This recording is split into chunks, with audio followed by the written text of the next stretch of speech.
Everyone who saw Nathan and me thought we were the perfect couple, college sweethearts who'd built a life together. That perfection shattered the day I told him I was pregnant. He started yelling, his face a mask of fury I'd never seen before. He even said the most irresponsible, monstrous thing, that I should get rid of the baby. Then he slammed the door, went completely dark, and ignored my existence. I tried to console myself. He's just not ready to be a father, it's a shock. He's scared. He'll come to his senses. He'll come back. That delusion lasted until my best friend, Chloe, called me in a panic. "Ellie, are you serious right now? The guy is cheating on you so blatantly, you might as well be wearing a neon sign, and you're just sitting there." That's when it clicked. The reason he was so desperate for me to terminate the pregnancy was to clear the way for his one true love, his white moonlight. My baby and I were just obstacles on his path to true love. "Miss Jiang, I urge you to reconsider. Our funding and facilities here in Geneva are second to none. It's the perfect environment for your research to flourish." The invitation came from a top-tier European research institute over the phone. "Can you give me some time to think it over?" I asked the director. "Of course, but know that the visa, the plane tickets, they're ready for you the moment you say yes." They gave me a month, promising to greenlight the entire process. After hanging up, I stared at the large commissioned painting on our wall, a piece titled Genesis. Lost in thought, I traced the abstract lines that were meant to represent us. In the painting, two swirling forms of energy, one bold and one gentle, intertwined as they ascended toward a bright future. A symbol of our love's triumphant harvest, it was a testament to our story. I met Nathan in high school, but it wasn't until college that I moved from admiring him from afar. Back then, he was obsessed with the most popular girl on campus, Claire Beaumont. It was only after she broke up with him that I saw my one and only chance. I gathered every ounce of courage I had and confessed my feelings. I was so nervous I could barely breathe, waiting for his final verdict. He looked at me and said, "Ellie, I'm so sorry." My heart sank. I was about to be rejected. But then he continued, "I'm sorry because those words, 'I love you,' should have come from me first. It's ungentlemanly to make a girl say it. I'm sorry, I love you." And just like that, we were in love. At the peak of his affection, he commissioned the city's most sought-after artist to create Genesis for us. We got married. We started working at the same prestigious RD Institute, Innovatech Labs. Life was a smooth, sweet, and fulfilling journey. 2 weeks ago, that journey reached a new peak when I found out I was pregnant. I told him, my voice trembling with joy, expecting him to share my elation. Instead, Nathan's face fell. The loving man I knew vanished, replaced by a cold stranger who said with absolute finality, "Go. Get rid of it." I was stunned, unable to believe those words came from the man who loved me, the man who always talked about wanting a child of our own. Why, now that our baby was real, was he reacting like this? It was the first major fight in our 5 years of marriage. My resolve was firm. "Nathan, I am keeping this child. He is the fruit of our love." He couldn't stand it. His face twisted in disgust as he stormed out, slamming the door behind him. Just before it closed, he threw a second, chilling ultimatum at me. "Elena Jiang, you can have me, or you can have your baby. You decide." Bam! The solid wood door shuddered in its frame. Listening to his footsteps fade down the stairs of our villa, I froze. This wasn't the Nathan I knew. A chilling sense of distance washed over me, and for the first time, I felt a flicker of fear. For a full 2 weeks, Nathan was a ghost. He'd return home a few times, but only to grab some things, treating me like thin air before leaving immediately. At work, I couldn't find a trace of him. I couldn't bear the change. I had to do something. As a lead technician at the institute, I had some connections. I asked the director about Nathan's whereabouts. He told me Nathan had transferred to a satellite campus in a Rust Belt city for a community outreach project. He had requested the transfer himself. I was baffled. A Rust Belt city? He'd never mentioned it before. Why would he leave? Was it just to avoid me? I had to talk to him. His phone went straight to voicemail. My texts were marked read, but never answered. I didn't understand. We were a loving couple. Why couldn't we talk this through? Was he really willing to give me the silent treatment, to subject me to this cold war, just because I wanted to keep our child? It was then that my best friend Chloe's frantic call came through. "Ellie, what are you thinking? The guy is cheating on you so blatantly you might as well be wearing a neon sign, and you're just sitting there." I froze. What was she talking about? My mind went blank, but I instinctively defended him. "Chloe, I trust Nathan. He would never do anything to hurt me." Chloe sighed heavily on the other end, her frustration palpable. What if the other woman is Claire Beaumont? Claire is the deputy director of that satellite campus now. Your Nathan is with her day and night. The entire world knows, Ellie. You're the only one still in the dark. The words struck me like a lightning bolt. Suddenly, it all made sense. Why he requested the transfer, why he was so cold. The shock was too much. I felt myself blacking out, a sharp, twisting pain shooting through my abdomen. I clutched my stomach. A single, helpless tear slid down my cheek. "Baby, I'm so sorry," I whispered. "It looks like Mommy can't give you a whole family after all." I took a long time to pull myself together. 5 years of dating, 5 years of marriage, 10 years together. I thought about our love, about giving my baby a complete home. I decided I had to talk to him one last time. If he would just leave Claire, or if he showed genuine remorse, maybe the baby and I could give him one more chance.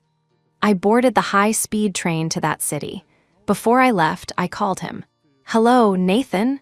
To my surprise, he answered, and his tone was warm. "Ellie, it's been too long without you and the baby. I miss you. When can you come visit me?" A spark of joy ignited in my chest, my love-addled brain taking over. He still cares about me. I felt a surge of triumph over Claire. He didn't choose her, he chose me. She may have been his first love, his white moonlight, but I was his wife. We were forever. Soon, I arrived in the city. Nathan was there at the station to greet me, but the first words out of his mouth weren't a tender hello. Instead, he asked, "Ellie, I heard the main lab has a new project and you're the lead. Can you tell me about the core technology?" It was a top-secret project. In principle, it was confidential. Why was Nathan so eager to know about classified information I was managing? He chattered away as he drove, most of his questions circling back to the core tech project. When we got to the hotel, he launched a full-scale charm offensive. Flowers, gourmet food, and a torrent of sweet nothings. He apologized profusely. "Ellie, forgive me. I was hitting a technical bottleneck, and the stress, it made me act horribly toward you and the baby. I promise, if you'll still have me, I'll be a good husband and a good father." My heart soared. I thought my baby's hope for a family was being restored. Finally, worn down by his persistence, I told him the secret. I fell asleep in his arms in the hotel's sprawling bed, lulled by a beautifully woven night of tender promises and loving words. After so much turmoil, I felt a sense of peace for myself and my baby. But in the middle of the night, I heard his phone buzz. Through a sleepy haze, I saw him get up and walk into the bathroom to take the call. A few moments later, he emerged, getting dressed in a suit. Watching my husband straighten his tie, I couldn't stay quiet. "Nathan, what is it? Is it that urgent?" He was already heading for the door. "An emergency technical meeting with the director here." "Ellie, I'm sorry, you'll have to sleep alone tonight. I'm from the main lab, I'm a lead technician. If he had a technical problem, he should be bringing me along." "Nathan," I said, "should I come with you?" He paused, his steps faltering for a second. He didn't turn around. I saw him shake his head, his back still to me.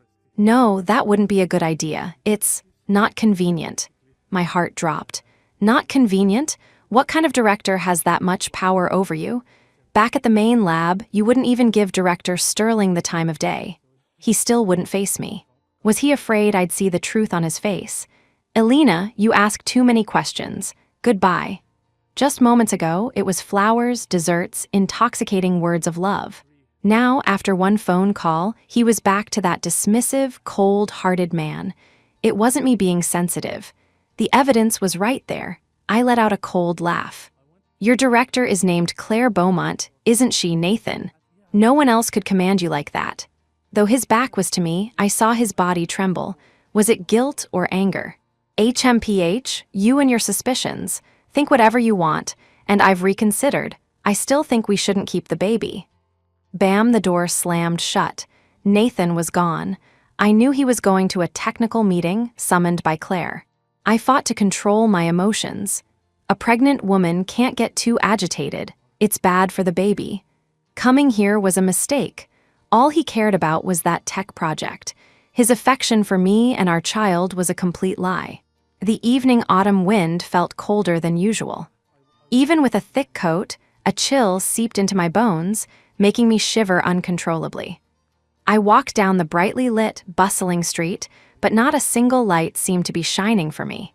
I waited at the hotel, but Nathan never returned. I called, straight to voicemail. It was just like before, him shutting me out completely. Was there any point in staying? But for the sake of the baby, I had to try one last time. I decided to go to the satellite campus myself and have one final conversation. A child can't be born without a father. No matter what, I had to see him again. I needed one final answer. As I passed a lavish, bustling steakhouse, I glanced through the large glass windows and saw a crowd of men and women wearing the same corporate ID badges. And at the center of it all were Nathan and Claire. Their colleagues surrounded them, clapping and chanting, "Kiss her, kiss her, kiss her." Nathan looked like a shy schoolboy, a blush creeping up his face. But Claire was bold, throwing herself into his arms. My heart ached. It had been so long since Nathan had held me with that kind of passion. Amidst the cheers, I saw a large banner hanging inside the restaurant, celebrating our new tech breakthrough with thanks to Mr. Nathanhe, a toast to Director Beaumont's promotion. Claire had developed new technology. How could she, with her skills, have mastered something more advanced than my own work? It seemed impossible. I had to go in. I had to ask Nathan to choose, me or Claire. I just needed one last word. One word, and I would be free of all attachments. It wasn't for me, it was for my baby. Just as I took a step forward, that sharp, twisting pain shot through my abdomen again. I instinctively doubled over, collapsing onto the sidewalk like a pile of rags, unable to move. My vision blurred, my mind growing hazy. Finally, I couldn't hold on any longer and passed out. When I opened my eyes again, I was on an operating table in a hospital. A tall male figure stood beside me. Despite my grogginess, a flicker of excitement sparked within me. "Nathan, Nathan, is that you? You finally came for me." I gripped his hand tightly. At the critical moment, Nathan had left Claire for me, but the man's voice plunged my heart into an icy abyss. "No, Ellie, you're mistaken. It's Leo Pei." The man beside me wasn't my husband. Leo Pei, I remembered him. He was a senior who had pursued me in college, but my heart had belonged to Nathan, so I never gave him a chance. What was he doing here? Suddenly, a doctor's voice cut through my confusion. "Ma'am, your situation is critical. You have acute appendicitis, complicated by fetal distress. If we prioritize the baby's health, the risk to you will be extremely high." My mind buzzed, on the verge of exploding. Without a second's hesitation, I summoned what little strength I had and pleaded with the doctor, "Please, I'm begging you, save my baby." The doctor sighed. "Well, I can only do my best. We need a family member's signature. We can't perform such a high-risk surgery without it." My parents were far away. Nathan was at a celebration with Claire. Who else was there? Clinging to a sliver of hope, I called Nathan. Miraculously, he picked up. The background was loud and celebratory. They were clearly having a great time. "Nathan, I'm in trouble. Can you just listen for a minute?" His impatient tone made my already cold heart sink further. "Make it quick. I'm in a meeting. I'm busy." A wave of despair washed over me. "Nathan, I'm on an operating table. I need your signature for the surgery. The baby's in a bad state. Can you please come? I'm begging you for our child." The line was chaotic, but Claire's voice cut through clearly. "Nate, darling, you promised you wouldn't leave during the party." A distinct kissing sound followed. My hand clenched into a fist, my nails digging so deep into my palm that I drew blood. "Don't worry, Claire, I'm not going anywhere." Nathan cooed, sounding deliriously happy from her affection. Then his voice turned on me. Elena, why are you becoming so dramatic? I have something incredibly important here. I don't have time for your made-up stories. You're just lying to get me to see you. And if something is really wrong with the baby, he added coldly, then just let it go. I never wanted you to have it in the first place. Beside me, the doctor couldn't stand it any longer. He took the phone.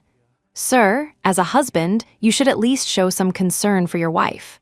Do you have any idea how critical her condition is? You need to get here and sign the consent forms immediately. Before the doctor could finish, Nathan laughed. Wow, Elena, you're really something. Did you pay some actor $50 to make that call for you? Give it up. I don't want to see you. Click. The dial tone was the sound of my heart shattering. The Nathan I loved was gone forever. The man on the phone was just some guy named he, shacked up with Claire Beaumont. Leo, who had been watching with a gentle expression, was now furious after hearing Nathan's cruel words. That bastard, then, his voice firm, he declared, Doctor, I'll sign.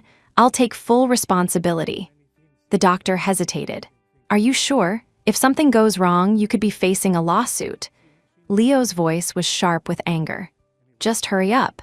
If anything happens to Ellie, I'll make sure you're the one facing a lawsuit. Right now, Leo was the same as ever.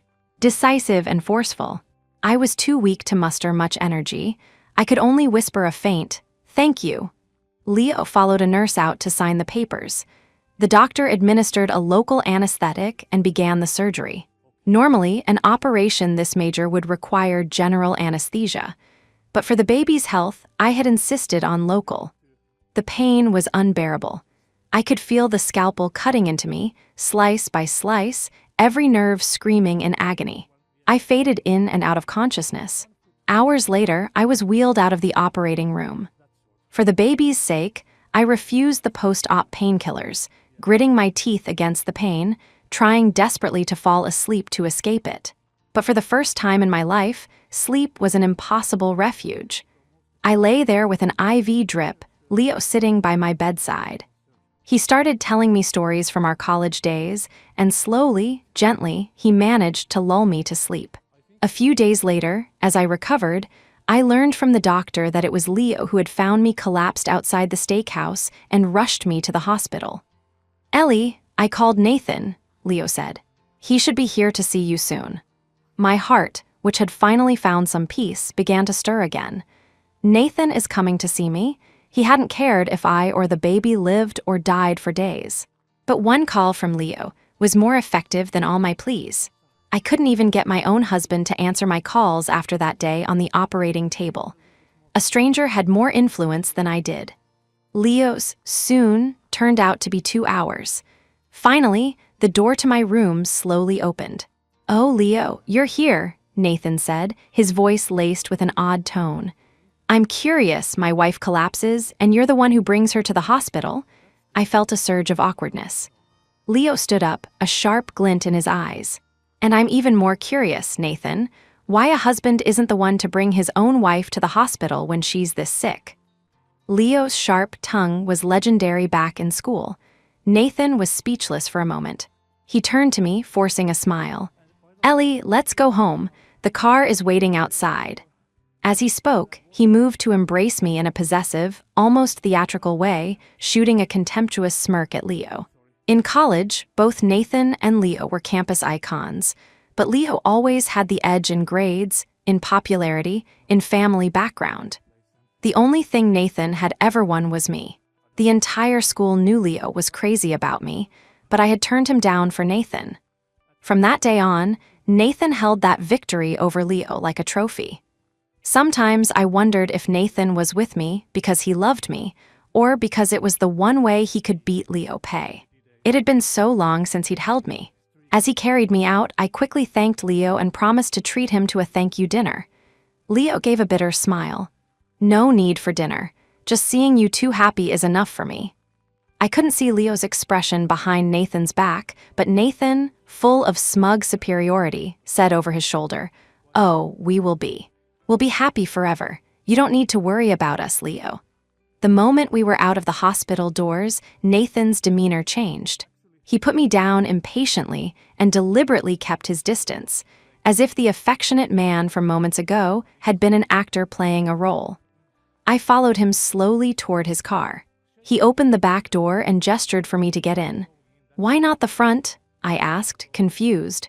The passenger seat had always been my spot, my special place. I never imagined I'd be sitting in the back. Nathan cleared his throat. "Just listen to me, sit in the back." Since he insisted, I complied. As I settled in, a cascade of beautiful, dark blue streaked hair turned from the passenger seat. "Elena, hello," a voice purred. "Nathan talks about you so often. I came along specially to see how you were doing." It was Claire Beaumont. She sounded like the lady of the house, and I was just an inconvenient little interruption in her life with Nathan. I forced myself to remain calm. "Hello to you too," I replied. "Nathan has told me plenty of stories about you and him as well." Claire turned back around, her voice an octave higher. "Good, I'm glad you've heard them." Nathan started the car. He focused on driving while Claire occasionally dabbed his brow with a napkin. "Ah, open up," she'd coo. "Here, let Claire feed you something yummy." Nathan obeyed like a trained pet, chewing on the cake, chocolate, and fruit she fed him. Claire was the picture of smug satisfaction. Gazing out the window at the passing scenery, she remarked, "You know, some people just love to occupy a nest that isn't theirs. They know they're not loved, but they cling to their stubborn fantasies. Don't you agree, Nate darling?" Nathan coughed, playing his part perfectly. "Claire, everything you say is the gospel truth to me." "Oh, you're the best, Nate. You're always so good to me. It's just such a shame about the timing. The right person, but the wrong time. My life is so tragic," Nathan added with a pained expression. "It's all my fault. If I hadn't made you angry back then, you never would have broken up with me, and I never would have said yes to Ellie's confession." Listening to them perform this melodrama, every word dripping with malice toward me, accusing me of defiling their sacred love, the fresh wound in my abdomen began to throb again. The pain was so intense I broke out in a cold sweat, unable to speak. My hope turned to ice. I had thought he came to get me as a peace offering, a sign that we still had a future. Now I knew the truth. Nathan had never intended to salvage anything with me. The only one he loved with his whole being was Claire. The entire drive, he focused on the road, occasionally exchanging sweet, loving glances with her. I started coughing, the overpowering scent of violet perfume filling the car. Claire's luxury leather jacket was violet-themed.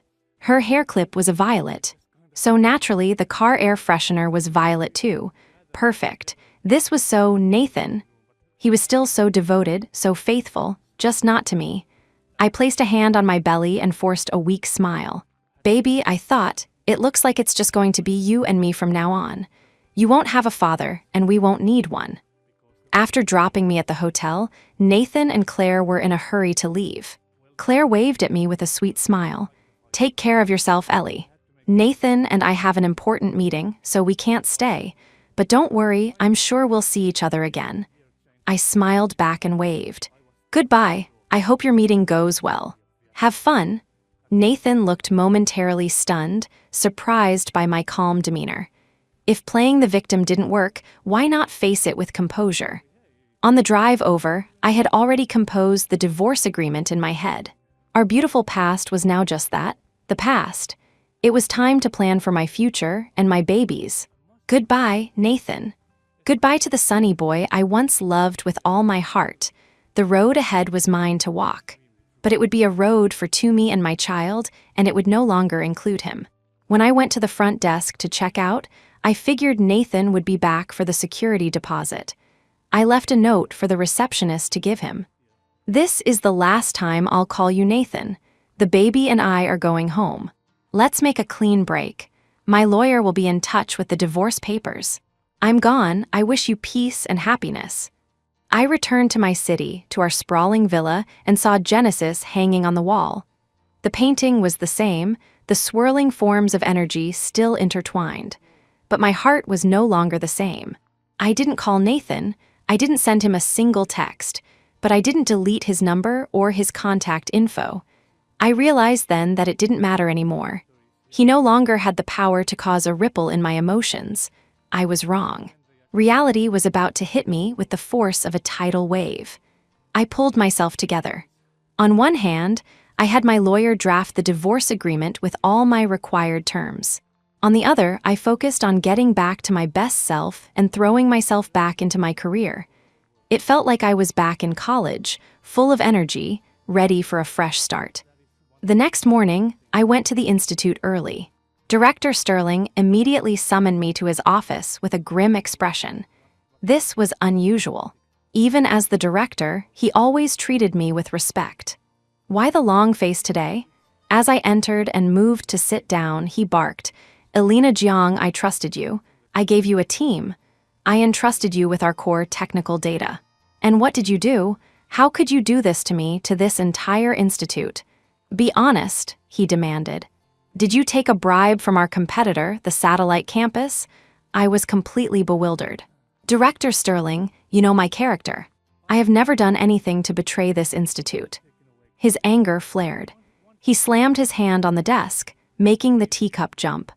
"But Claire Beaumont from the satellite campus has already submitted our technology to the highest authorities in our parent organization with this tech. She's been promoted. She's my superior now. Forget the massive research grant she'll get. What about the years of hard work, the blood, sweat, and tears of everyone in this lab? It's all gone to waste. If the leak didn't come from you," he roared, "then I can't imagine where else it could have come from." Suddenly, a thunderclap went off in my head.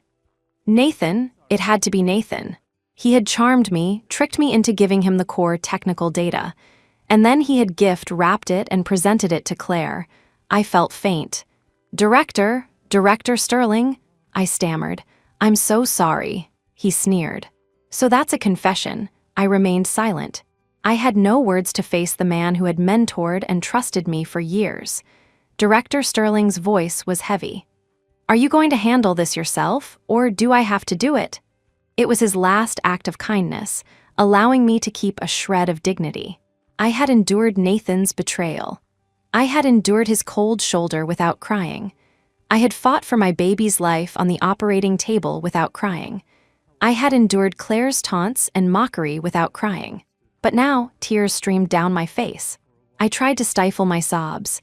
"Director," I choked out, I'll resign. I'm sorry to the team, and I'm sorry to you." He didn't say much more. "Go, my dear. Go to HR and file the paperwork. The institute will let you leave with some dignity. We'll say it's a medical retirement due to health reasons." I managed a small okay, wiped my tears, and gave my old mentor a deep bow. Then, covering my face, I walked out the door. Outside his office, a crowd of my colleagues had already gathered. Their bonuses were gone, their hard work wasted. Some were counting on this project to support their families. Others were relying on it for promotions and raises. Now it was all smoke. I couldn't meet their eyes. I felt a burning shame all over my body. A junior researcher who had just joined whispered, "Elena, you were my idol in this field." "Take care, team lead. Life is like that. Everyone makes mistakes. My little granddaughter says hi. She wanted me to ask if you could still come to her birthday party and teach her about science." Their kind words were like daggers in my heart. I couldn't face them. I broke into a run and fled the institute. All day, on the street, in the car, and back in the villa, I called Nathan's number over and over again, my fingers trembling, but there was never an answer. That night, I sat alone and broken on the villa's carpet. I was on the verge of a complete collapse. My eyes fell on Genesis, shimmering in the faint starlight. I scrambled up, tore the painting, my once precious treasure, from the wall. With a guttural scream, I ripped it to shreds. Genesis became a pile of confetti on the floor. Staring at the fragments was like looking at my memories with Nathan. Broken, utterly shattered, impossible to piece back together. People change. I just learned it too late. Just then, my phone vibrated. I didn't bother wiping my tears, hoping it was Nathan. I desperately needed an explanation, but the caller ID showed Leo Pei. The tension in my chest eased slightly. His concerned voice came through the line. "Ellie, I was worried about you. I called Director Sterling and heard what happened. I know you resigned." He said you were in a bad state. Did something major happen? Is there anything I can do? The tears I had managed to hold back burst forth like a broken dam. It felt like I was a drowning person, finally grasping a piece of driftwood. I sobbed uncontrollably, pouring out the entire story to him between gasps. I heard a furious sound on his end, followed by the crash of something breaking. "Nathan, how dare that bastard do this to you, Ellie? Don't panic. I'll help you figure something out. Just please stop crying." Thankfully, Leo was a man of action. Less than 5 minutes later, his voice was back, clear and decisive. "I found it. I have Claire Beaumont's number. If we can get to her, we can get to Nathan, right?" My spirits lifted. "Yes, of course, find Claire. She's an accomplice." Leo's words were a lifeline. Contacting Claire was the key. He gave me her number, and I dialed it immediately, my heart pounding. Over and over, 6 times in a row, until finally, someone picked up. A lazy, seductive voice drawled, "Didn't I tell room service to stop asking if I want the complimentary package? I have money. I don't need free things, understand?" I cut straight to the point.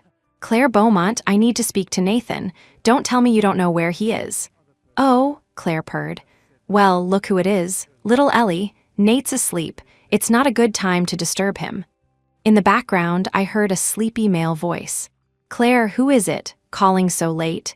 "It's just that incompetent room service again, darling. Go back to sleep. I won't let them bother you." A kissing sound came through the phone. "You're the best, Claire." I shouted into the phone, "Nathan, pick up the phone, stop playing dead. I need to talk to you. Have you no shame for what you did to our colleagues? To Director Sterling, who gave you everything." But all I heard from his side was the sound of snoring. Claire's voice returned, laced with triumphant amusement. "Ellie, you heard him. My Nate is asleep. There's nothing I can do." "I'm coming over right now," I said. "Tell me which hotel. Don't even think about running." "Helena," she replied, "if you're coming to catch us in the act, don't bother. As you can see, Nate is utterly bored with you. He has only ever loved me. The one who isn't loved is the third wheel. I thought I made that clear in the car. Were you pretending not to understand my insults? Besides," she added, her voice dripping with condescension, "I've been promoted. I am now your superior. You should remember that. Do you really think speaking to your boss like this is a good idea? Are you not afraid I'll make your life a living hell at work?" I couldn't believe her audacity. She was proud of being a homewrecker and was now threatening me professionally. "You have no right to be my boss," I retorted. "And I have a question for both of you. Don't you have a conscience after committing literal theft?" Claire seemed to falter for a moment. She knew exactly what theft I was referring to. "All right, fine. Come over. Nate and I will see you. Some things are better said in person. Like, for instance, your divorce from Nathan." She drew out the word divorce, making sure I heard her loud and clear. "Even if you hadn't mentioned it, Claire, I was already planning on serving him the papers." "Good. I'm glad to hear it. The trains have stopped running for the night. Do you need a cab? I'll reimburse you." Claire was beautiful. Her voice was soft and melodic, but every word was a poison dart. "No, thank you. And don't celebrate too soon. Claire, don't forget, your official appointment letter hasn't been issued yet. You should probably add the word acting before your title." There was a moment of silence on her end. It seemed she finally sensed a threat. Claire didn't change the location. She was still at the same grand hotel. She sent me the address as soon as she hung up. Leo drove me there. He pulled up outside the entrance. "Ellie, I'll wait out here. Be careful and call me if anything happens." I was already so grateful for his help. What more could I say? "Really, Leo cut me off. "If you really want to thank me, treat me to dinner after this is all settled. Now go on, handle your business." I straightened my clothes and walked into the hotel. Nathan and Claire were already waiting. When Nathan saw me, he froze as if he didn't recognize me. In his memory, I was always confident, vibrant, and positive. This was the first time he had ever seen me so haggard and broken. A flicker of shame crossed his face, and he lowered his eyes. I sat down opposite them. Before Claire could speak, I slapped the divorce agreement I had prepared onto the table.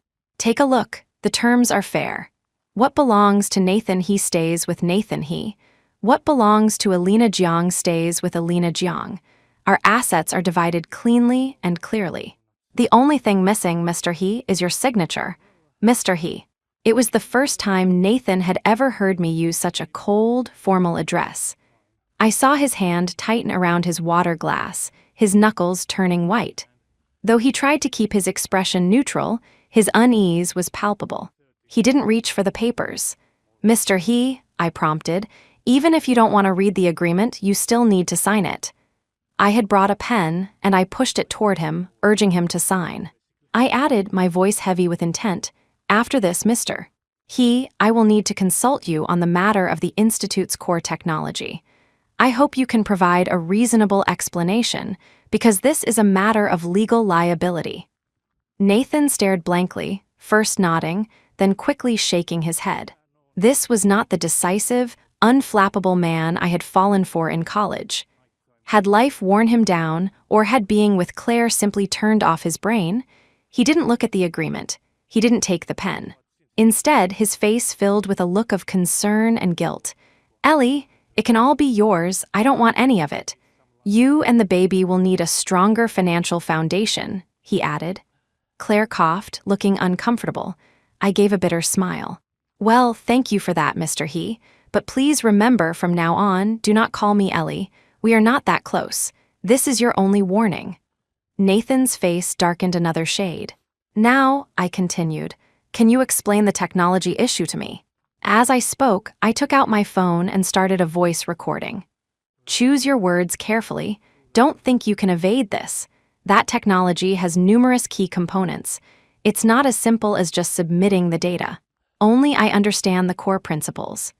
Sweat beaded on both Nathan's and Claire's foreheads. They weren't as dedicated or hardworking as I was, so their understanding of the tech was superficial. Ellie, Claire said, forcing a smile, can we talk about this later? Please put your phone away. With our history, surely there's no conflict we can't resolve. I knew I couldn't solve everything in one meeting. I switched off the recording. You have 2 days. Either you confess to the higher-ups yourselves, or I file a formal complaint with the parent organization. We'll settle this officially, face-to-face, and the truth will come out. Consider this a courtesy, Mr. He, for old time's sake. Otherwise, you wouldn't even have 2 days. Their breathing grew heavier, their faces etched with panic. They had been so busy with their affair they hadn't considered the consequences, thinking that submitting the tech first was all that mattered. They never realized that technology is only valuable in the hands of someone who truly understands it. My phone rang. It was Leo. Ellie, do you need me to come up? You've been in there for 20 minutes. I was getting worried. I smiled. Leo's concern was the only ray of light in this darkness. It's fine. I'm done here. I'll be right down. I stood up, gave them one last look, and walked out with the signed divorce papers. My parting words were, you'd better think carefully. Stepping out of the hotel, the weight on my chest lifted. In 2 days, the truth would be revealed. I could get my job back, and everything that was mine would be returned to me. As for my marriage to Nathan, it ended the moment he signed his name. Leo was waiting. The haggard woman who went in was gone. I walked toward him with renewed purpose. I won't bother with thank yous, I said. I'm buying dinner. You choose the place. I remember you loved barbecue back in college. Wanna go? Leo burst out laughing.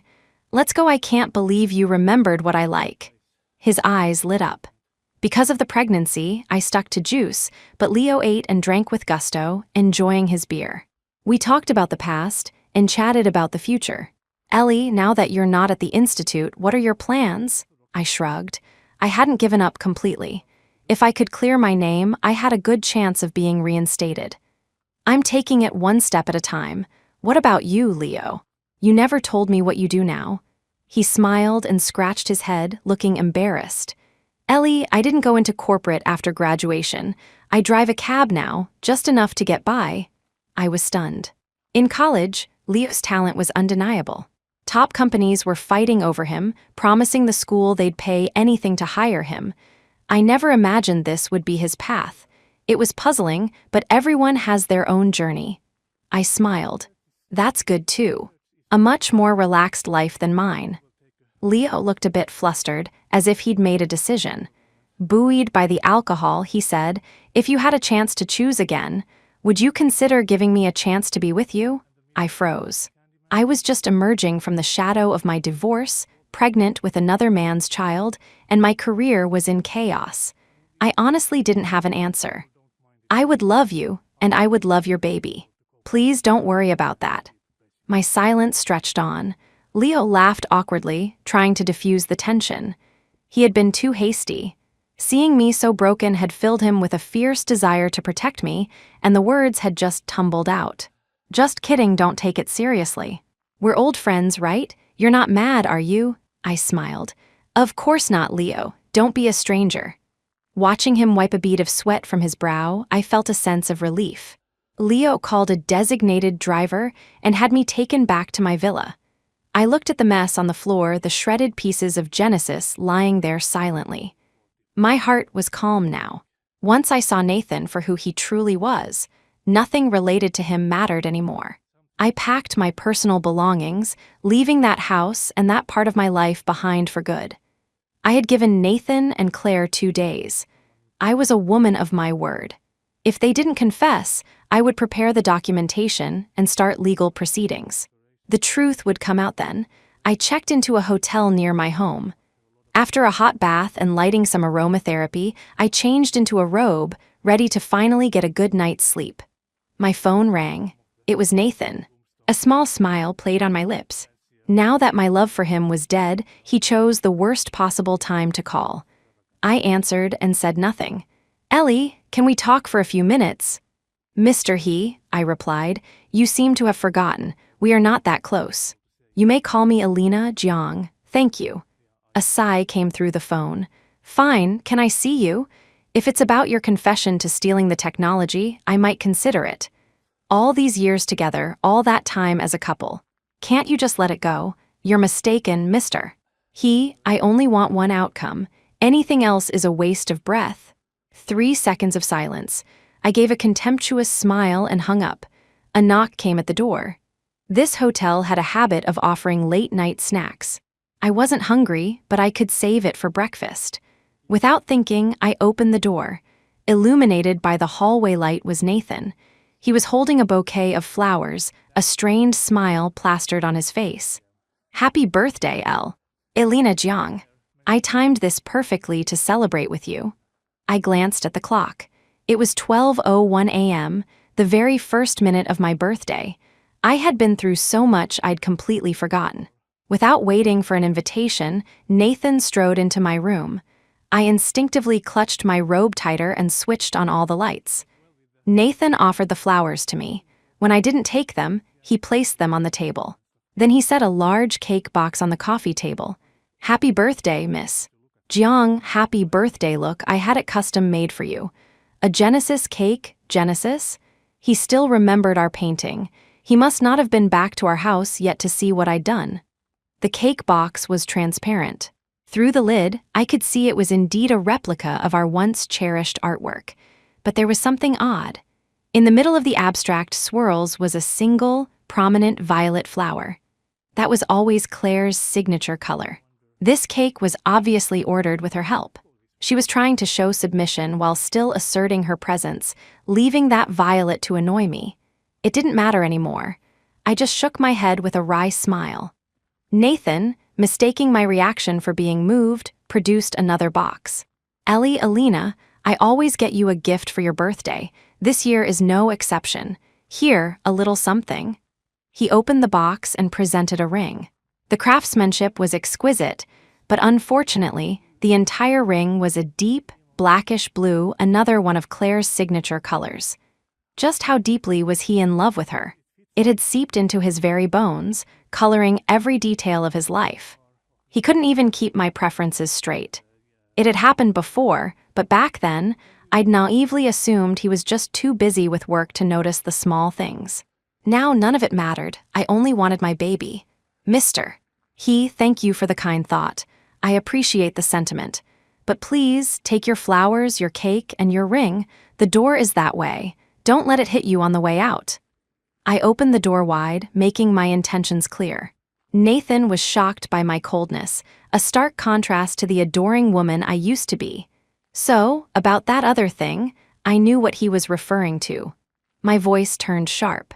If you say one more word, I won't even give you 2 days. Fear flashed across his face. He and Claire knew enough about the science to understand that the most critical components were known only to a top-level expert like me. Not even Director Sterling knew them. They had every reason to be afraid. All right, just give me a little more time. The time I can give you, Mr. He, is precisely that little. The offer expires. Nathan hung his head, picked up his cake and flowers, and walked out of my room. After he left, I turned off the lights and lay in bed, unable to sleep. Suddenly, the image of Leo's confession from that afternoon popped into my head. And a strange thought occurred to me. Would he remember my birthday? I recalled how, in college, he always had a gift meticulously prepared for my birthday. To avoid any misunderstanding with Nathan, I had always refused them.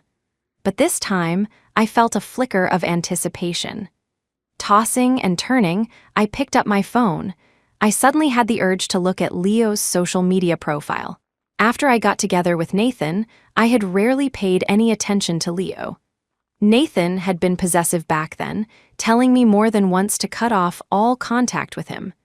Not wanting to cause trouble, I had kept my distance. But now, looking back, memories of Leo came flooding back.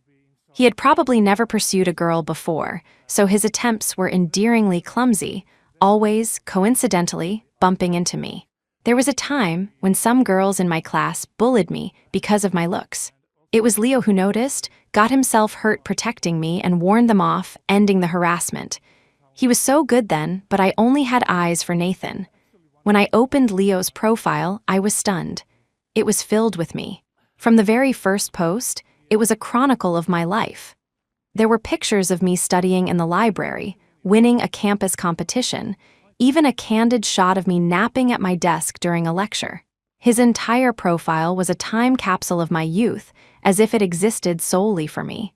As I scrolled, tears streamed down my face. In contrast, when had Nathan ever treated me with such importance? He rarely mentioned me on his social media. He didn't even announce our wedding. His excuse at the time was that it wasn't necessary to be so public.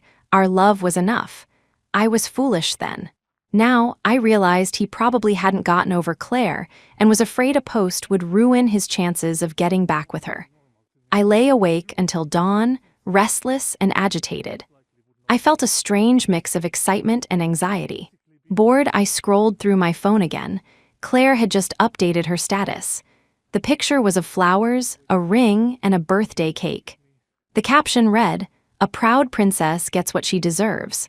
The gifts were different, more expensive, more luxurious. Even love could be graded on a curve. It seemed Nathan, after failing with me, had rushed back to appease his queen. Claire's post was a declaration of ownership, a declaration of war. But I no longer wanted to be part of a love triangle with a man who wasn't worth it. Yet Claire was still gloating. I used to be so envious of her. When she was with Nathan, she received all his affection, his attention, his gifts. I could only watch from the shadows like a rat, my secret crush buried deep inside.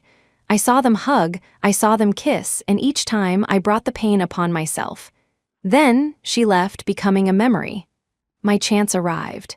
I supported Nathan through his vulnerability, propped up his ego, and gave him all my love when others doubted him. I thought we would grow old together.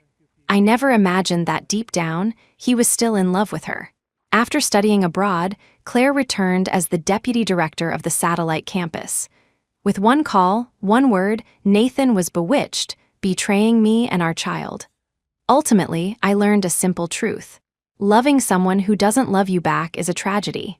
Claire posted a few more pictures: blue skies, airplanes, theme parks, tickets. The caption, "Traveling the world with the man I love." Paris, Disney, the Northern Lights. Creating memories that will last a lifetime. The tickets were for two. A flight to the US with a layover in Paris, home of Disneyland and the Eiffel Tower.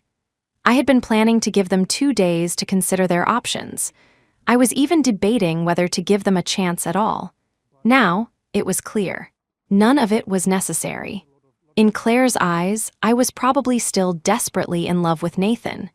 She was certain my threats were empty, that I would never actually sue them and drag them through the mud, that I would never hurt my Nathan.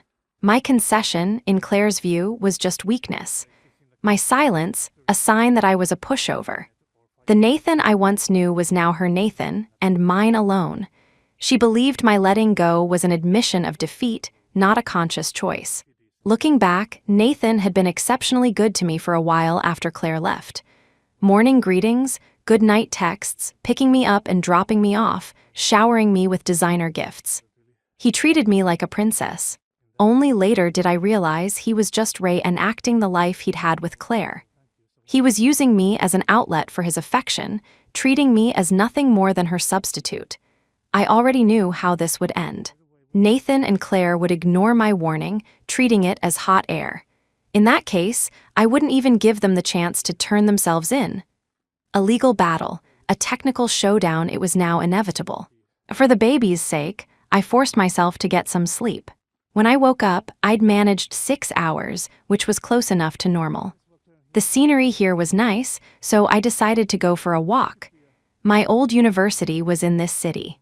A wave of nostalgia hit me, and I decided to walk there instead of taking a car. The streets were quiet, leaves falling all around. Strangely, the pain of heartbreak was fading, replaced by a growing indifference. Nathan couldn't hurt me, and Claire couldn't anger me anymore. Soon, I reached the campus. It was as clean and orderly as ever, but the students were several generations removed from my time. I recognized a few old professors, but most faces were new. As I walked, I saw the familiar corners, the tree-lined paths, the hallways, the classrooms, the library. And in every one of these places, I was haunted by the memory of Leo, asking me again and again if I liked him. He must have asked me dozens of times, and I had rejected him dozens of times. As I wandered, a familiar voice called out from behind me.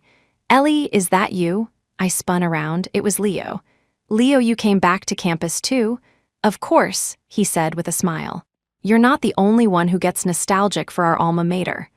Suddenly, I felt a sense of destiny, as if the universe had conspired to bring us together here. "I guessed you might come here today," he admitted. "So I came too. I wanted to see you, Ellie. Just like in the old days, I just want to be around you." My heart fluttered. I couldn't meet his gaze. Just then, a group of underclassmen ran over. "Excuse me, are you Leo Pei? The legendary tech genius, the one who's always at the top of the innovation charts?" Oh my God, it must be him. I've seen his picture. He was so handsome. He was our school's #1 heartthrob. He's even better looking in person. I'm so excited, I can't believe we ran into him today. I had no idea Leo was still so famous here. His campus legacy was clearly bigger than I'd ever imagined. Leo smiled and greeted the students. Some even asked for his autograph. A crowd started to form. One student piped up, "Leo, is she your girlfriend?" "She's so beautiful." "Yeah, what a gorgeous couple." I was flustered and about to deny it, but Leo just gave the student a knowing smile. "Not yet," he said smoothly, "but I'm working on it. So don't scare her off, okay?" "Get together," the crowd started chanting. Get together," I blushed furiously. Leo, not wanting to overwhelm me, quickly said his goodbyes to the students so we could continue our walk. "Sorry about that, I didn't mean to startle you," he said, looking a bit embarrassed. He hadn't expected to be recognized. I shook my head. "I just never knew you were so popular." Recalling the students' cheers, Leo seemed to make a decision. "Ellie, there's a place I want to take you." Leo led me to a restricted experimental zone within the tech park. My heart skipped a beat. I remembered the school posting notices warning students to stay away, that a specially hired talent had leased the area for research. I never imagined Leo would bring me here. "Ellie, happy birthday," he said, pointing to a door with a keypad lock. "I have a little surprise for you inside. The password is your birthday." My eyes widened in shock. The specially hired talent had been Leo. This was back when we were freshmen. He was that brilliant even then, and he remembered my birthday. With trembling fingers, I typed in the code. The heavy door swung open. Before me was a breathtaking grove of rainbow-colored roses, a species I had never seen before. "It's a new hybrid I developed," he said softly. "They're your roses, Ellie. I know you love roses, so I wanted to give you this garden." I had almost forgotten what my favorite flower was, but Leo had never forgotten. This was turning out to be a truly unforgettable birthday. I stepped into the sea of flowers, the owner of this impossible garden. It was unbelievable. Leo took pictures of me, explaining the cultivation process, telling me everything he thought I would love. I could see the pure adoration in his eyes, they shone with light. We talked for a long time. When I started to feel tired, I suggested we head back to the hotel. The air between us was thick with a new intimacy, a feeling of pink, heart-shaped bubbles floating all around. He had definitely won my heart. We said our goodbyes. As I neared the hotel, my phone rang. It was Nathan. "Hello, Ellie." "Mr. He," I said coolly. "In the future, please do not disturb my life unless it's an emergency." His voice was tinged with frustration. "Ellie, why are you being so cold? You know, this hostility is very hurtful to me. After all, we were a couple, a married couple for so many years." I laughed coldly. "Mr. He, you and I only have one topic of conversation right now. I'm sure you know what I'm referring to." He sighed. "Can I come up to your room to talk?" "No," I said flatly. "You and Claire are out of chances. We're proceeding with legal action." I could hear his voice trembling on the other end. A guilty conscience made him afraid. "Please let me call you Ellie one more time," he pleaded. "My love for you is real, I swear on my honor." "Your honor, Mr. He, seems to be worth very little." His tone shifted to one of concern. "I'm worried about you. Listen to me. Claire is playing hardball now. She thinks her technical skills are on par with yours, and she's ready for a fight to the end." I scoffed. "Good, let her bring it. On a national level, my technical expertise is second to none." I had no interest in hearing another word. I didn't believe for a second that Claire could have fully mastered 5 years of my research in such a short time. But I was curious. Where was she getting this confidence? I had just gotten back to my hotel room when I heard a knock on the door. Through the peephole, I saw it was Nathan. He was persistent, I'll give him that. I didn't open the door. He just kept knocking and knocking, the sound grating on my nerves. Finally, I couldn't take it anymore and swung the door open. "Mr. He, please have some sense of boundaries. We are strangers now. Do not disturb my life." Before I could shut the door, Nathan lunged forward and wrapped me in a tight embrace. There was a time I yearned for his touch. Now his embrace felt utterly repulsive. "Get off me, let go, you bastard, get away from me." I shoved him with all my might, but the more I pushed, the tighter he held on. "Ellie, I love you," he whispered desperately. "Let's get back together. I'll take good care of you and the baby. After you left, I realized I can't live without you. I know now that choosing Claire was a mistake." My brow furrowed in disgust. Men, did he think I was some cheap commodity he could buy and sell at will? Just then, a voice called out from the doorway. "Ellie, I brought you a cake you like, and a gift." The voice trailed off. A tall figure appeared in the room. It was Leo. He was holding a cake and a gift box, but he froze mid-step, his eyes fixed on us. Nathan holding me like that, anyone would misunderstand. Leo's face went pale. His voice was heavy, like a death knell. "I'm sorry, I'm interrupting. You too, continue." The cake and gift box fell from his hands.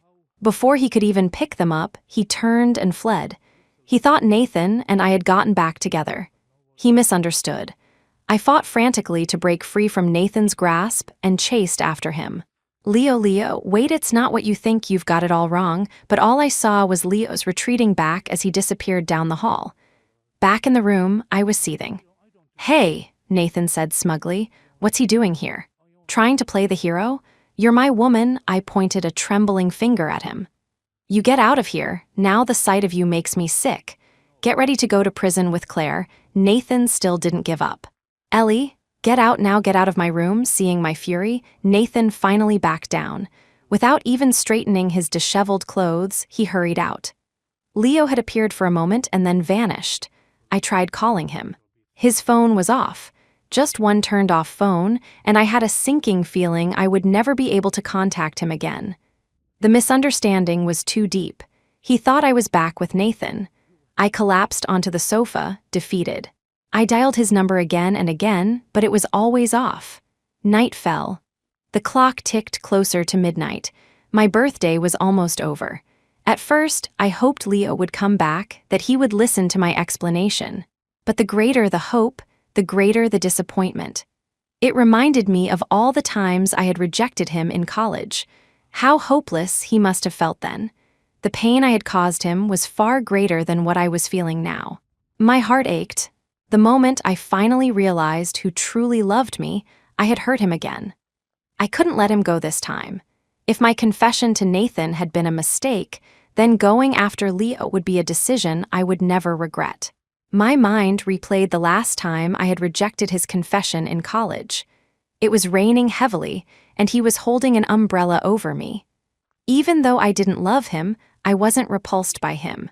I saw him as a big brother, but my heart was set on Nathan. "Ellie, can I be your boyfriend?" he had asked. "I'm sorry, Leo," I had replied. "I only have feelings for Nathan." He was silent for a moment. "No, as long as I'm alive, I have a chance. Nathan isn't the right one for you." But I was stubborn. I believed that one day he'll see how good I am and fall in love with me. I never imagined I would come to despise Nathan so much, while Leo would become the one I cared for. I was desperate to know what he thought of me. Ever since he left, unable to reach him, I felt a constant unease. I felt like I was on the verge of a breakdown. Had he really just left without a word? It was as if 70% of the color had been drained from my world. I picked up the cake and gift box from the floor. Inside the box was a gold-trimmed evening gown, folded with perfect precision. It was clear how much care Leo had put into it. Then I remembered. During college, Leo and I had window shopped at a high-end boutique in the CBD. We saw a gown just like this one, with a price tag of over $50,000. As a broke student, it was an impossible dream. I was just trying to get him to back off. "Leo," I had joked, "if you can get me this dress, I might consider letting you be my boyfriend." He didn't back down. He stepped closer, looked me in the eyes, and said, "When I have the money, I will buy it for you." I smiled. "Okay. When my brilliant Leo makes it big, I'll wear this dress to meet you." So many years had passed, I had completely forgotten that promise, but Leo remembered. And on my birthday, he had brought it to me, only for it to end like this. Heartbroken, he had left me. I thought the dress was the most precious gift, but as I lifted it, I found a smaller box underneath. I opened it. A gasp escaped my lips. Oh my God. This is more valuable than the jewelry I wore at my own wedding. Inside was a matching set of a necklace, bracelet, and ring. Even though I wasn't one for flashy things, I knew quality when I saw it. Each piece was exquisitely crafted by a master artisan, set with various gemstones on a pure gold base. It radiated elegance and luxury. If I wasn't mistaken, the set had to be worth at least $300,000. Leo had truly put his heart into my birthday. Nathan had never been this thoughtful. He always used to say that he himself was the greatest gift. I gathered the gifts, my heart a swirl of emotions. I would find him tomorrow. I had to explain everything. The next day, I went to our old university and asked the professors I knew if they had Leo's contact information. That's when I realized just how mysterious he was. No one, not the teachers, not the administrators, knew where he lived. I sighed, looking at all the places on campus he used to be, but he was nowhere to be found. Frustrated, I remembered him saying he drove a taxi. It seemed far-fetched, but I decided to try my luck.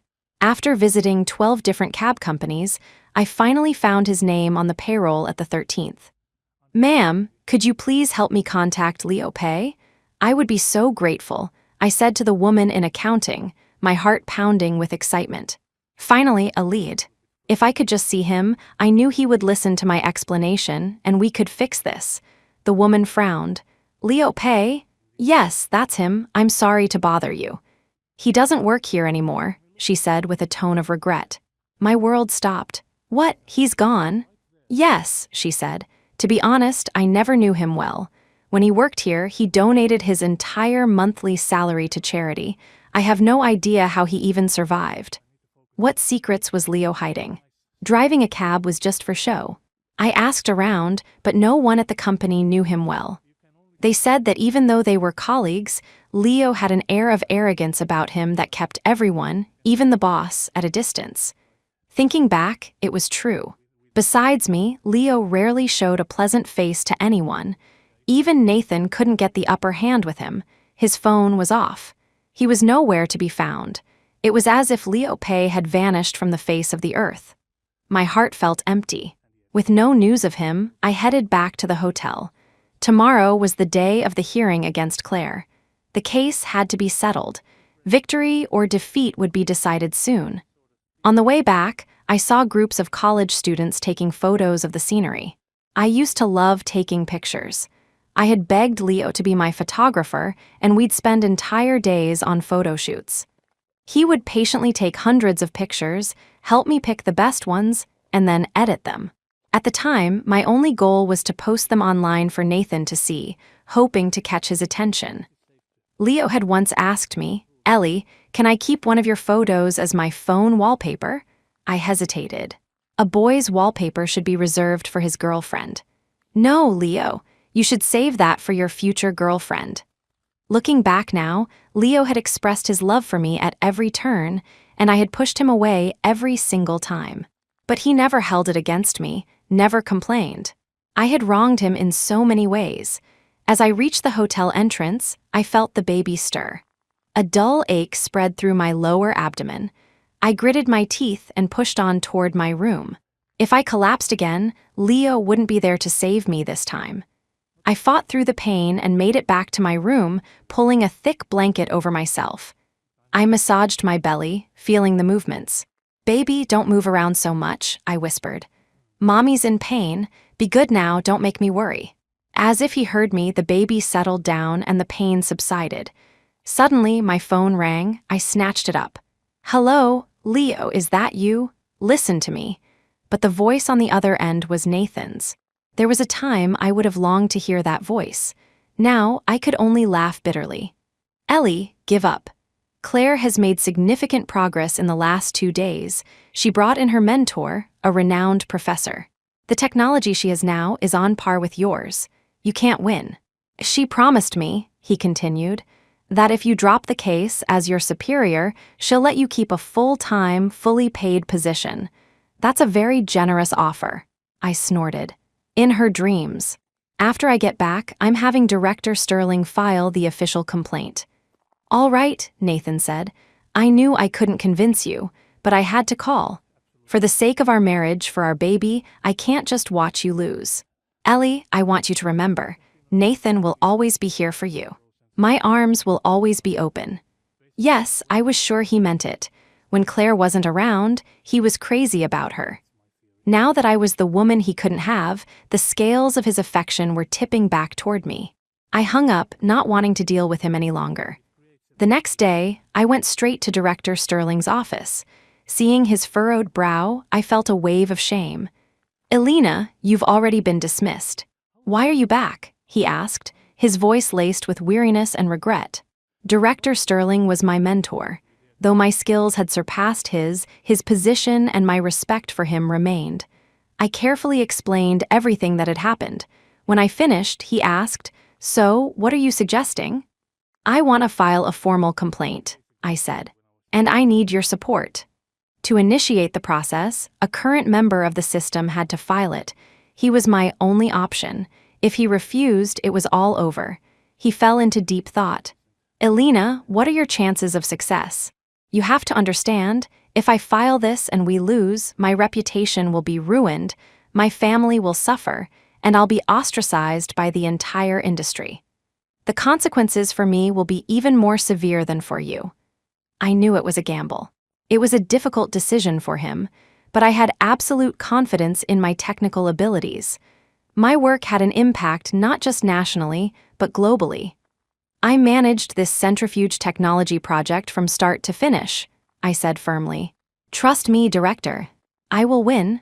He took a deep breath, contemplating for a full 2 minutes. Then he gave a firm nod. All right, Alina, I trust you. Go and prepare. I brought you into this institute. You are my most trusted student. I will help you. I gave him a deep bow. Thank you for your trust and support, Director. I will not let you down.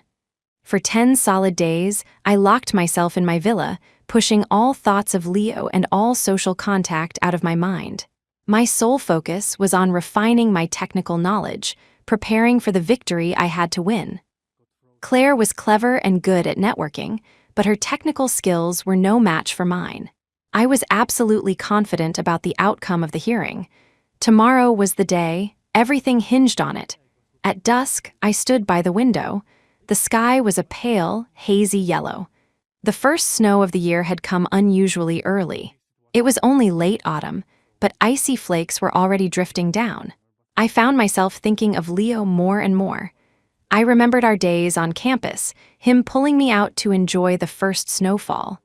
He and his friends would wrestle in the thick snow, a chaotic tumble of bodies. I'd be on the sidelines, building snowmen and making snowballs, cheering him on. The memory faded. I went downstairs, packed a few snowballs, and threw them into the distance. Even though he wasn't here, I imagined he was. In the distance, a tall figure walked toward me. For a split second, my heart leaped. Leo found me, and I ran toward him, filled with joy. As I got closer, I realized it wasn't Leo. It was Nathan. There was a time I would have done anything to be near him. Now I wanted nothing more than to stay away. I backed up. Nathan rushed forward. Ellie, wait, don't go. I repeated my mantra.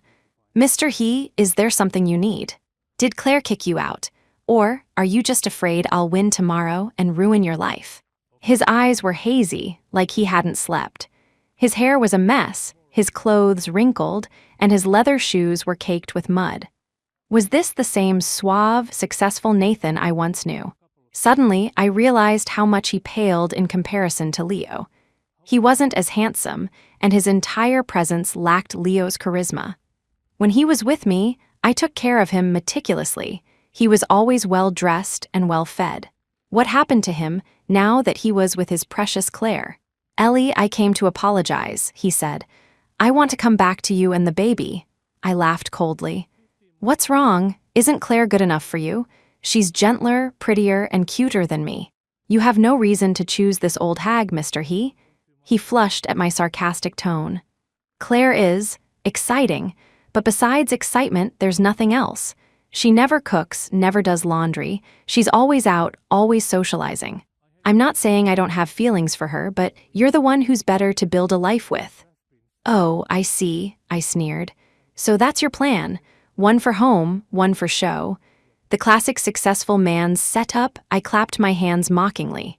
You really are a brilliant strategist, Mr. He. The first time he fooled me, I was naive. The second time, I'd be an idiot. I would never trust him again, no matter what he said. He hung his head at my ridicule, but then squared his shoulders. Ellie, you need to drop the case tomorrow. The risk is too high. Claire is fully prepared. She's reported to her mentor, a doctoral advisor with a global reputation. I know you're brilliant, but you can't go up against someone like that. I scoffed. He was just trying to scare me into backing down. I wasn't falling for it. It's cold out, Mr. He. I won't see you out. I'm going inside to get warm. I turned and walked back to the villa. He followed close behind, his lips moving as if he had more to say. I stopped him sharply. Mr. He, that's far enough. This is private property. If you continue to follow me, I will call the police. You'll get a few years in jail for trespassing. He froze, not daring to take another step. Ellie, please, think about what I said. Inside, I watched him from the window, a cup of hot water in my hands, the radiator humming beside me. The warmth was comforting, and the pale yellow light outside created a romantic atmosphere. The only thing ruining the mood was Nathan, standing stiffly outside my window. He stood there for half an hour, refusing to leave, the falling snow slowly turning him into a snowman. Was this another one of his tricks? I took a picture of him standing there and posted it on my social media. A few minutes later, I saw him answer his phone and then run off in a panic. The only person who could summon him like that was Claire. I wanted her to see that post. I wanted her to know that her man was standing outside my villa, begging for my pity. I smiled as I saw a notification that Claire had blocked me. The woman must be absolutely furious. That night, I tried calling Leo again. Still nothing. It was like trying to turn on a broken computer. My friend Chloe called. "Hey girl, did you hear? Nathan's life is a total mess right now." "Not interested," I said. "I don't concern myself with the private lives of irrelevant people." "No way," she exclaimed. "You were so in love with him, you told me you would die for him." "I was young and stupid," I replied. "Everyone has their naive moments." "Well, get this," she said, full of gossip. "Claire's pregnant." "That's nice," I said, my hand resting on my own stomach. "Congratulations to Nathan on becoming a father." I was so glad my baby's father would no longer be him. Leaving him was the best thing I ever did. Chloe burst out laughing. "What are you talking about? The baby isn't Nathan's." A jolt went through me. "Not his." "Nope. Nathan's just the guy holding the bag. Claire plays the field. She's the type to do anything to get ahead. The baby belongs to her doctoral advisor. I heard he's a big deal in their industry. She got pregnant on purpose to lock him down." Well, so much for sleep. Hearing news that would cause Nathan pain brought a surprising flicker of pleasure to my heart. The next morning, I dressed to impress. This was the day I would clear my name. Director Sterling's car was already waiting outside. As I stepped out of the villa, his eyes lit up. "Elena, you look incredible," he said. "In all the years I've known you, you've never looked more beautiful." I used to love dressing up, but after I started dating Nathan, he told me it wasn't good for a woman to be too beautiful. So I gradually lost interest. I thought he was just being jealous, afraid another man would steal me away. Now I realized he just didn't want me to outshine Claire. "Get in," he said. "The whole lab is waiting for their bonuses today." It was my mistake that cost my colleagues so much. Today, I would take it all back. We arrived at the arbitration hall. Hundreds of my colleagues were already there, holding a banner that read, "ELENAJING." The pride of INNOVATCH seeing their unwavering trust moved me deeply and strengthened my resolve to win. Soon, Claire arrived with her own entourage. She shot me a contemptuous smile. "Ellie, are you feeling better? Your sister here was so worried about you." I snorted. "Thank you for your concern. But after today, you should be more concerned about yourself." "Thanks for the advice, sis," she said with a smirk, then placed a hand on her belly. "I'm having a boy, by the way. You should try for a girl, then our families can be joined by marriage." I had to cover my mouth to keep from laughing. She wasn't even trying to hide the fact that she was cheating on Nathan. She didn't love him either. She just wanted to steal him from me to satisfy her possessiveness and get my technical secrets. "Sure," I replied sweetly. "As long as you're not in prison after today, I'll consider it." Claire's mask finally cracked. "HMPH, we'll see about that, Jiang. We'll see who's left standing." Beside her, Nathan kept opening his mouth as if to speak to me, but no words came out. I could see a sense of foreboding in his eyes. It didn't matter. He was invisible to me now. The man who willingly became another's pawn wasn't worthy of a second glance. Soon, the hall was filled with hundreds of people from across the industry. The lead arbitrator began the proceedings. The panel was composed of seasoned experts who could easily discern the truth from our testimonies and identify the traitor who stole the secrets. The first question was highly technical. Claire answered immediately. I had to admit she had improved significantly. Her answer was professional and sound, but professional isn't the same as expert. Her answer was competent. My explanation was more detailed, more nuanced, getting to the absolute core of the issue. I answered what the arbitrators knew and then went further, explaining things they didn't, allowing them to verify the depth of my knowledge. The difference was clear. After just a few rounds, Claire was struggling. The arbitrators kept nodding at me, calling me one of the most professional talents they had ever seen and asking if I would consider working for their organizations. I gave a non-committal reply. As the panel began to deliberate, I turned to Claire. Sorry, but it looks like not only will we not be in laws, but you'll also likely be doing jail time for intellectual property theft. Oh, and of course, your useless placeholder, Nathan, will be going down with you. Nathan shouted. Ellie, don't be careless, she has. Claire cut him off. Nathan, shut your mouth, don't you forget who's paying your bills. Then she turned back to me with a sly smile. Don't celebrate too early, sis. Anything can happen. You don't think I've been building my network all these years for nothing, do you? My heart tightened. What did she mean? Just as the arbitrators were about to announce their decision, a middle-aged man with gold-rimmed glasses stood up. He positioned himself in front of Claire. He had an aura of deep, unshakable authority. Distinguished panel, he announced. The core technology Claire presented was provided by me. If you have any doubts, I would be happy to debate the matter with Miss Alina Jiang myself. As soon as he appeared, a large portion of the room stood up in a show of respect. Director Sterling's face went ashen. Ellie, we're finished. That's Dr. Liu Chengzhai, one of the 3 leading doctoral advisors in our field. With him backing her, we're doomed. I had heard the name. I had even wanted to study under him in college before Director Sterling became my mentor. I knew he was brilliant, but I couldn't accept defeat. The victory, the vindication I had been so close to achieving, I couldn't just let it be snatched away.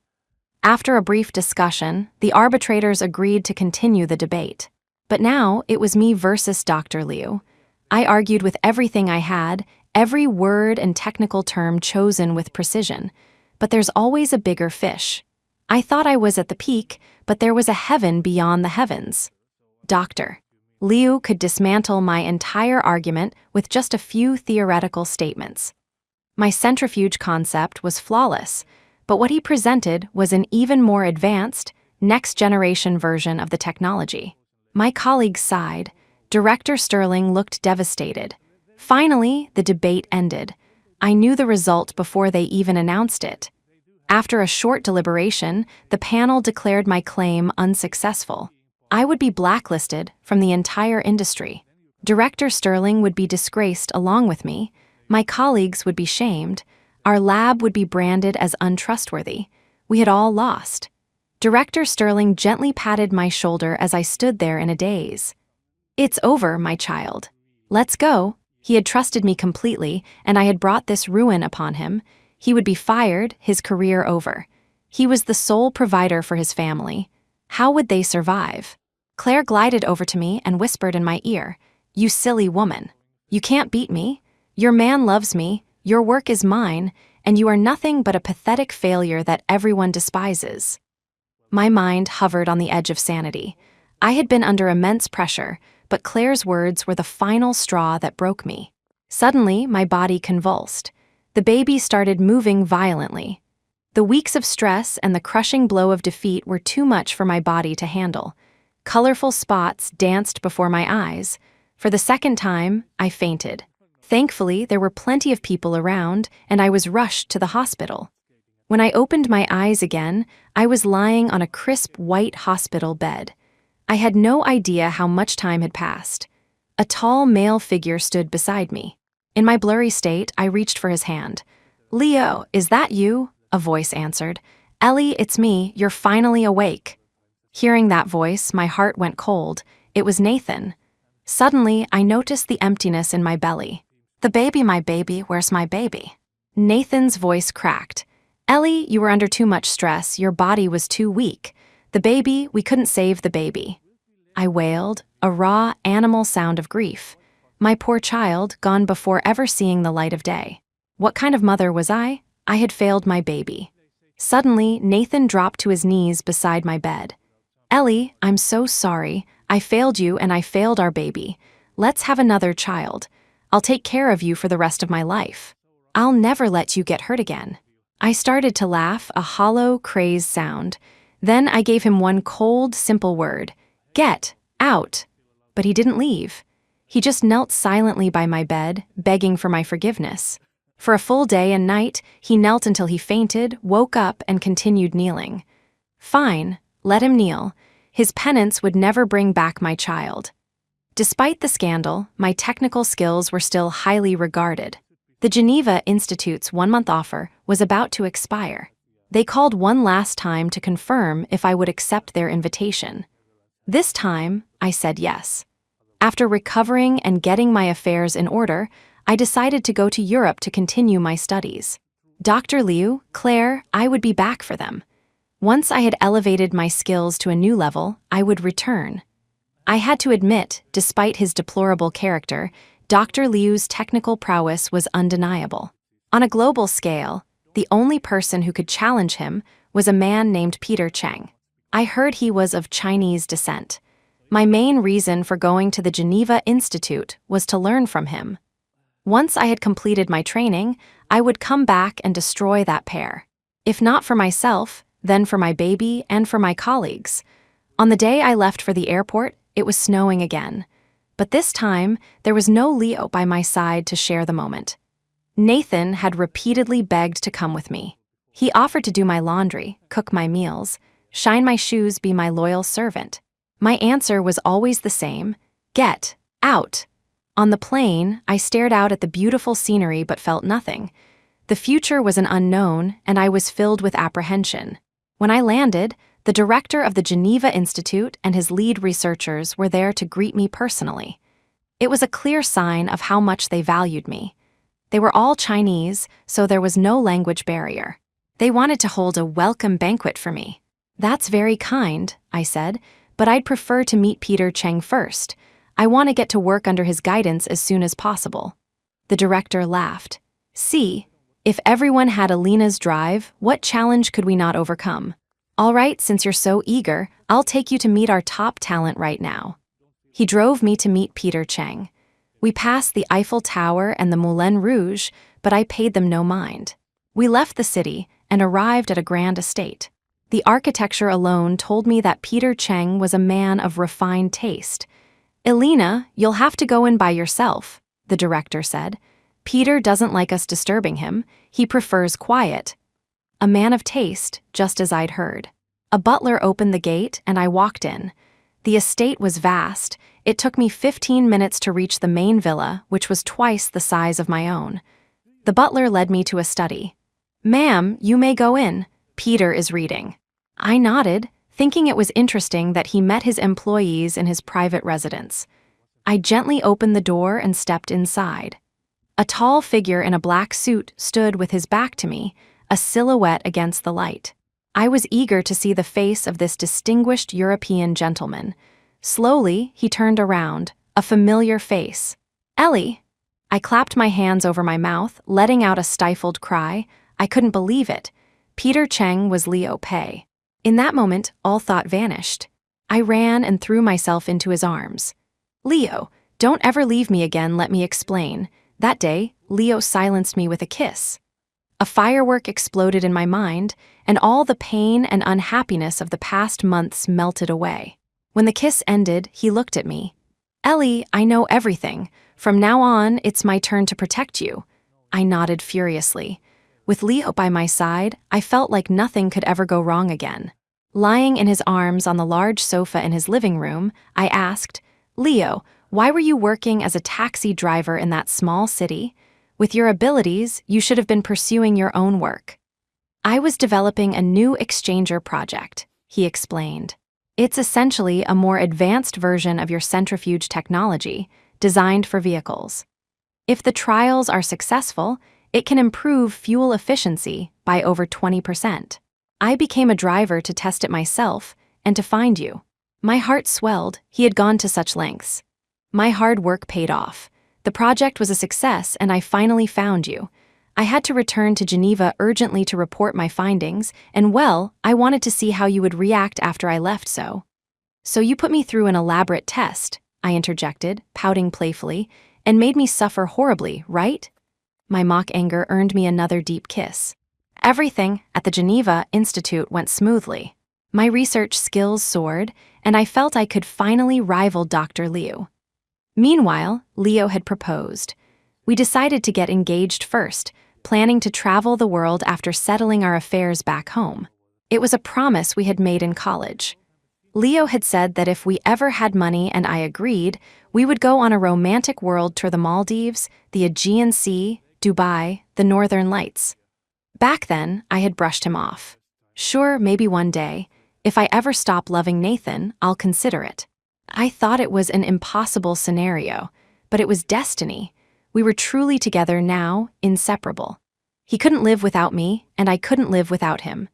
I once thought Nathan and I were soulmates, but now I understood what it meant to see forever in someone's eyes.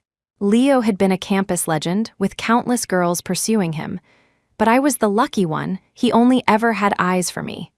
"Leo," I asked him once, "if there's a next life, would you still choose me?" He gently tapped my nose. "Our fates are intertwined. For all of eternity, I will only ever choose you." Moved, I leaned in to kiss him. Leo was eager to get married. On our wedding day, distinguished guests from all over the world came to give us their blessings. Shortly after, an official invitation arrived from our home country. They needed Leo's exchanger project. Leo, being deeply patriotic, agreed immediately. We declined offers to stay abroad and boarded a flight home. When we landed, the official scientific delegation sent to greet us was led by Dr. Liu. His deputy was Claire Beaumont, and trailing behind her was her placeholder, Nathan He. I held my head high, linking my arm with my husband's, and walked ahead of them. Dr. Liu hurried to catch up.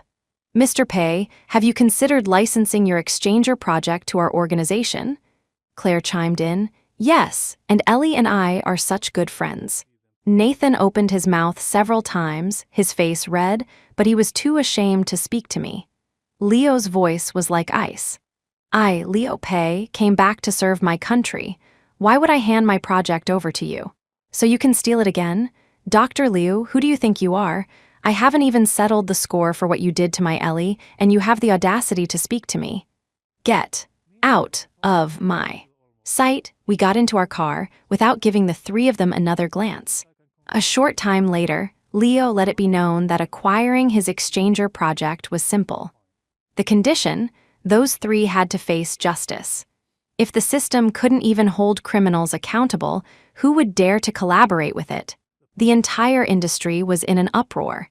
Everyone turned against Liu and Claire. They were stubborn, but Nathan couldn't handle the pressure. He was the first to confess. Perhaps he had a shred of conscience left, or perhaps the guilt over me and our baby was too much. He was cooperative and received a lighter sentence, 3 years. Liu and Claire were unrepentant. They received 10 years each. Director Sterling and my colleagues were exonerated. Leo gave our lab the contract for his project. Everyone received huge bonuses, and Director Sterling, in his later years, was promoted again. Their suffering had ended. The snow was still falling. I went to the prison to visit Claire. She was as arrogant as ever. "Elena Jiang, you can't defeat me," she said through the wire mesh. "I'm a pregnant woman. I can serve my sentence outside of prison. I'm still a free woman. How does it feel? When it comes to scheming, you'll never be my match." She laughed, confident and carefree. I returned her a faint smile. "But what if your baby had an accident and was lost? Wouldn't you have to stay in here for the full term?" A look of horror crossed her face. "Elena Jiang, what are you talking about? What do you mean?" she shrieked. I had no interest in explaining. I turned, waved dismissively, and said sweetly, "You reap what you sow. My baby will not have died in vain." The next day, tragic news came from the prison. Claire had been accidentally injured by an inmate. The baby was lost. A few days later, I heard she had gone half mad. The loss of the child and her freedom had broken her. She had tried to kill herself. Let her suffer. 10 years in prison would be a long time. I didn't visit Nathan, but he had someone deliver a letter to me. "Please allow me to call you Ellie one last time. I deeply regret what I did to you. Perhaps being in prison is a form of quiet penance. I made a mistake, and this is how it should end. Leo is a good man. I wish you both a lifetime of happiness. Words are meaningless now, so all I can do is pray for you from here." In all the years I had known him, this was the first time I felt his sincerity. Worried that Leo might misunderstand, I gave him the letter to read. He looked at it and laughed. Looks like Nathan finally grew up a little. But my wife doesn't need his blessing. As he spoke, he tore the letter into pieces. I couldn't help but smile to myself. One moment he's talking about being mature, the next he's jealously ripping up a letter. My husband had finally learned to be jealous. They create steam. Yes, yes. And there is kind of a wooden smell in the area sometimes.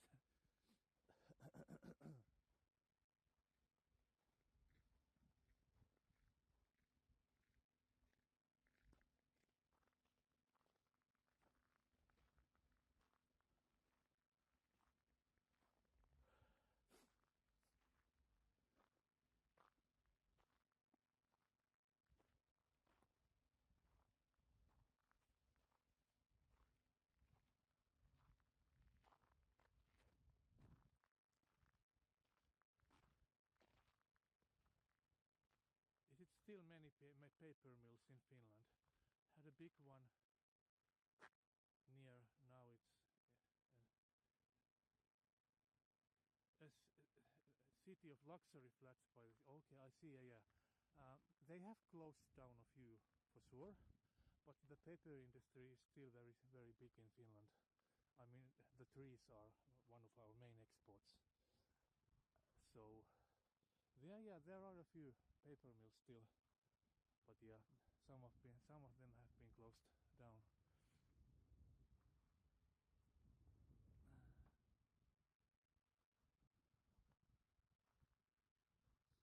I mean, we don't have any oil, for example. We don't have any valuable metals. Well, actually, we might. They are